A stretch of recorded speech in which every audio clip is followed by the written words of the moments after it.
Il y a 25 ans, 3 chercheurs ont fondé l'IRIS dans l'objectif de faire contrepoids au discours néolibéral qui dominait alors les débats dans l'espace public. En produisant et en diffusant des études à l'extérieur du milieu académique, l'IRIS s'engageait à arrimer la recherche aux mouvements sociaux en lutte et à démocratiser l'économie. Parce que pour nous, l'économie, ça devrait être l'affaire de tous, pas juste des experts et des élites. Au fil des ans, l'IRIS a publié 285 études, 1566 articles, a publié 7 livres et a donné plus de 750 conférences aux 4 coins du Québec.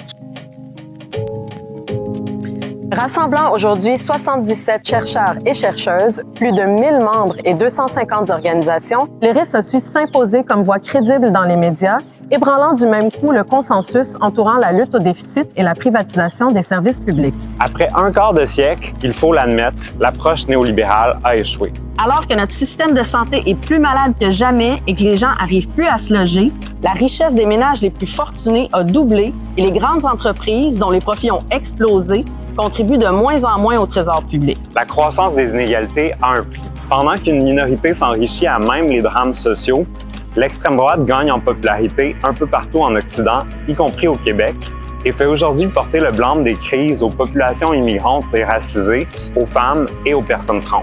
Pour faire face à ce contexte sombre, il va falloir reprendre le contrôle de l'économie et la transformer.